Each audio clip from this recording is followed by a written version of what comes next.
Hello guys, my name is Fernando Yamasaki. I'm the head instructor of the Yamasaki Academy. Thanks for the opportunity to be talking to the Venom Facebook TV. It's a pleasure to me.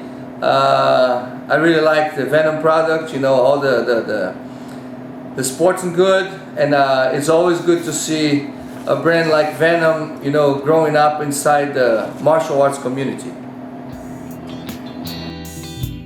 My martial art roots, I start back in the days around 1970, following my father's footstep on the mat.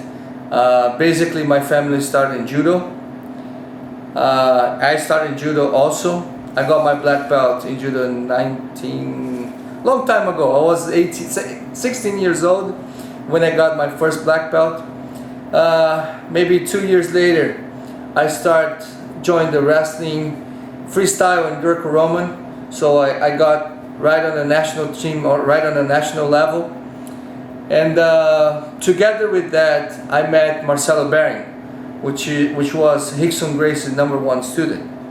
So back in the day, you know, I met him on a tournament. I had a chance to see him competing, and right after the tournament, I had a chance to spar with him. And after that, I fell in love. So that's when I started to follow, you know, his guidance right away, right after the tournament. Before that, I used to train on and off with Master Otavio de Almeida Jr. It's he was one of the first person that started Brazilian Jiu-Jitsu in São Paulo.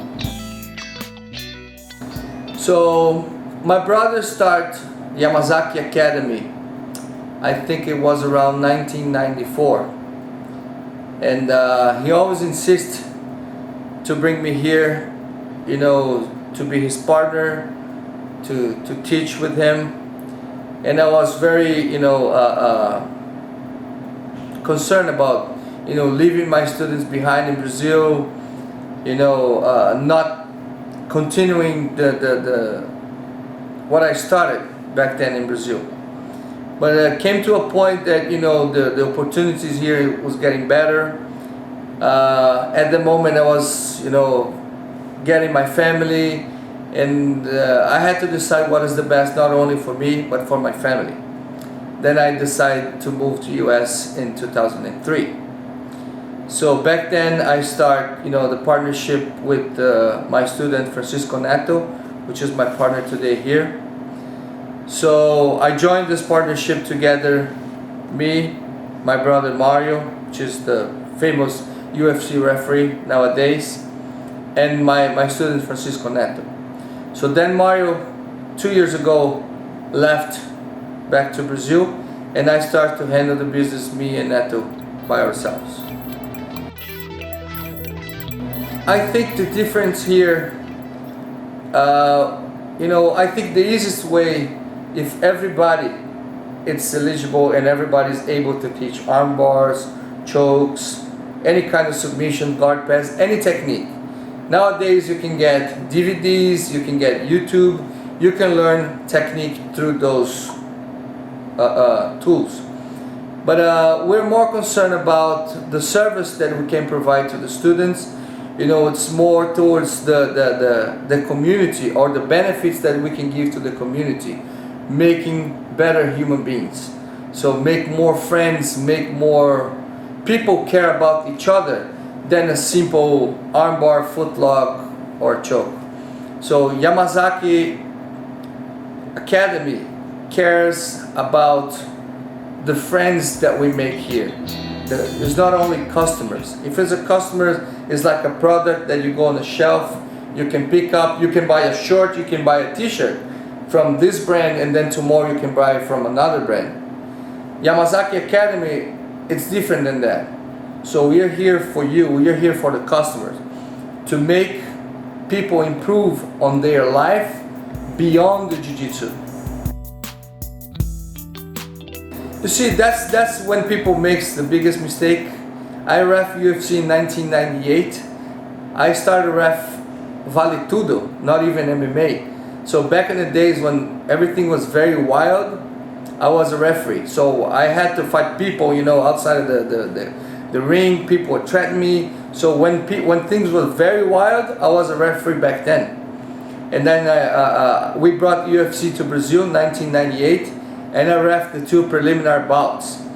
And then when I moved to US, my brother was the referee since then in America, him and Joe McCarty, and he always insisted me to be referee here. So, but I was busy, you know, dedicating myself to jiu-jitsu, to the business, and I put that on the side. And then all of a sudden, UFC became the #1 sport in the United States. Everybody's trying to be famous or either fighting or reffing. Nowadays, you know, it's more political than skills. And in some states that, you know, that I have invitation to be referee, like Georgia, Maryland, DC, Virginia. So those states, you know, I'm pretty much, you know, involved with the sports commission, with the athletic commission, and maybe I'll apply from some other states. We'll see what's going on. My goal is to make sure that people that don't feel forced to stay here, don't feel you see the old fashioned, everybody's obligated to stay, everybody, you know, you need to be here, you need to compete, you need to represent. I think now I see more, people don't have the obligation. People will stay because they feel comfortable, they feel passionate, they feel love, they feel respect, and they feel honored to be here.